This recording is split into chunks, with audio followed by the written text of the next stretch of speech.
So I've been in Zambia for 6 days, and boy, do I have a lot to say. Now, these are general observations of the culture I've observed here, and so it might not be true for everybody.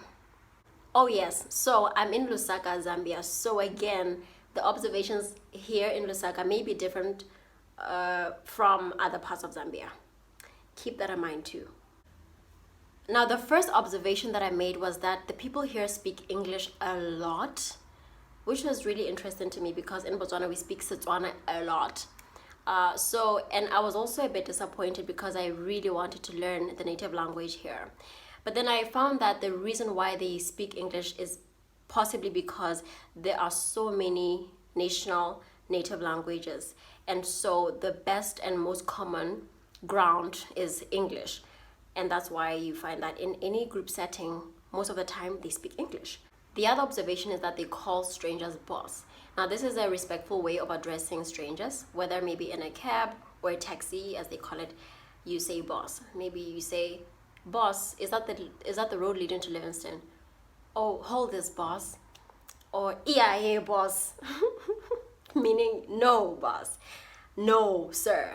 So, boss is your equivalent of sir or ra in Setswana. The other one is that you have to negotiate your bus fare. If you don't negotiate, they are probably gonna rip you off. They are probably gonna overcharge you. Or a typical example, they'll be like, to the town center, 7 kwacha, then you go like 5 kwacha, and then you go like 6. So you have to negotiate. And I find that very hard a bit for me because I'm from a country where they have standard bus fares, or combi fares as we call them. And so it's just like we know that to go to this certain location, it's this much. And so there's never any need to negotiate. So I feel like if you don't have negotiation skills, you're gonna be in trouble. But I guess that's something that you learn as you keep going. So it is what it is. Here's a really interesting one. They say their time in 24-hour mode. They go like, I knock off at 15 or 16, so can we meet at 17? So that means I knock off at 3 or 4, can we meet at 5? So if you don't know if you didn't pay attention in your in your class in standard 2, you're gonna be in trouble. I actually noticed this when someone said, we don't sleep until 24. And I thought, 24?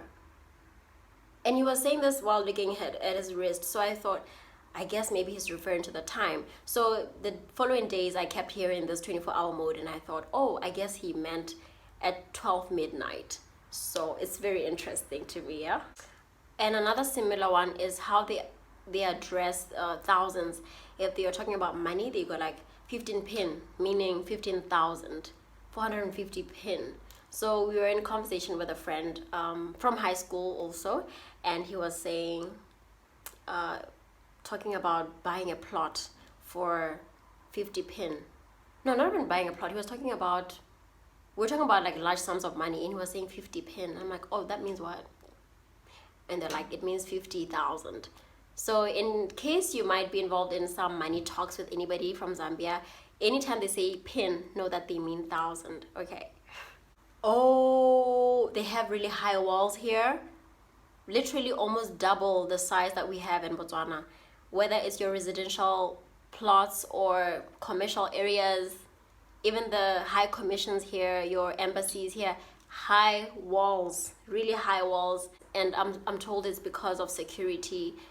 They don't want people to peek into their homes. They don't want people to see what's going on in their homes. So they have that, which makes me feel a bit claustrophobic because I actually also want to be able to see the beauty of my house when I drive towards it. And it reminded me of those Nigerian movies that I always see. They have really high walls in their homes, but I'm told the Nigerian ones are much higher than these ones. So I can just imagine how high are those walls anyway. One other thing I noticed here in Lusaka is that there are no cattle at all. No livestock whatsoever, no goats, nothing. So it was something I observed like after a couple of days. I was like, wait a minute, there's so much grass here, but no cattle at all. Like, who's gonna eat the grass, right? So that was really interesting to me, because in Botswana, in Gaborone, the capital city, there's lots of cattle around, and this is something that a lot of foreigners do. They mention a lot, and they find really strange, because in their capital cities there's no cattle, just like here in Lusaka. So guys, you have heard it said that in Botswana the cattle are more than the people, right? But actually recently checked the statistics, and it's like the cattle population has gone down a little bit, so we might be at par or just slightly below. Like the cattle might slightly be below the human population at the moment. But yeah, we have a lot of cattle, and the beef is really nice. I can attest to that. And then everything here is really big. Your leaves, the trees, the grass, the groundnuts, huge. And I think it might be because of the rainfall. I really feel like the soil here is really fertile, and the rain, it's always raining. In the rainy season, it's always raining. Almost every day there's cloudy, or it rains. And this is something I noticed even like maybe more than 5 years ago when I came here for the first time in Zambia. That's the first thing I noticed. It was always raining. Every day it was raining. But then I'm told it went down a bit, the rain. It hasn't been raining as much.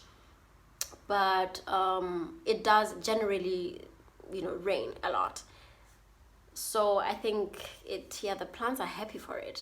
My personal favorite is the Yango app. Oh my goodness. This is the equivalent of an Uber in other countries. So we don't have this in Botswana. If you need a cab, you have to call the number. And these companies, the cab companies are really just separate.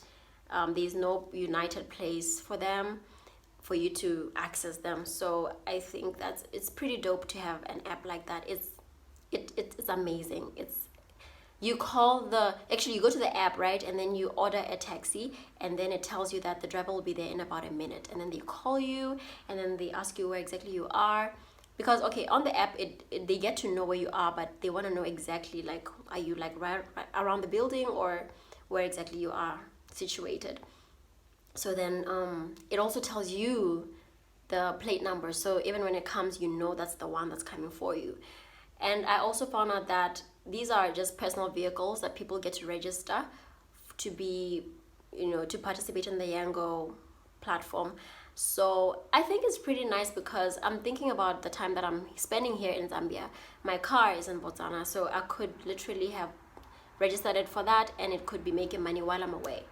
Oh, and by the way, for the Yango app, you get to rate the driver according to the cleanliness of the car, whether they were on their phone too much, whether they were nice, whether the conversation was good, whether the music was good. And then if they get really high ratings consistently, they get pushed up to the top, and so they are more likely to get customers than people who are rated poorly. And then they get to rate you as well. The drivers get to rate you as the customer. And so if you have high ratings consistently, you get to have discounts on your bus fares, on your taxi fare. So dope, right? I'm so impressed by this. Oh, and did I mention it's really, really fast? Really fast. Like if you order it right now, if you call it right now, in a minute they'll be there. In 3 minutes they'll be there. Literally, you can't even say, oh, I'm calling the cab, I'll go and bath now, or I'll go take a shower now. Literally, it's gonna come within a minute, granted. So it's so reliable, efficient. It's just so beautiful. I really love it. And when I love something, I can't stop talking about it. So that's the one thing that's pretty dope about being here.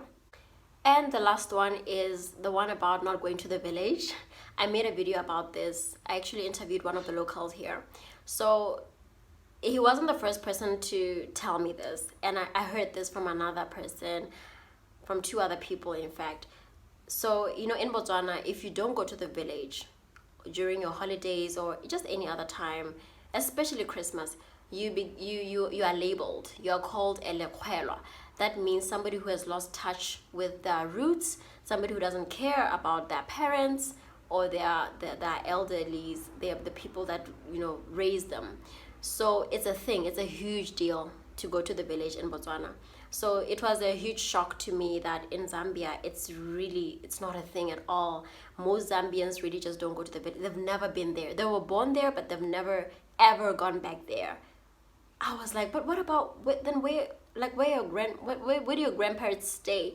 Like where do you meet them? And then I'm told the grandparents rather come to visit them in the city, or maybe the grandparents would be in the towns, and then so they visit in the towns, but just the village, never the village. So very interesting phenomenon to me. And that is all for the things that I observed about Lusaka. I'm pretty sure this isn't all of them, and I really think that the more I travel to Zambia and explore other parts of the city and other parts of Zambia, I will get to add to this list. So thank you guys for watching to the very end. If you haven't subscribed, please do subscribe to this channel, and also give it a thumbs up to show that you like it, and share the video if you would like. Until next time, bye.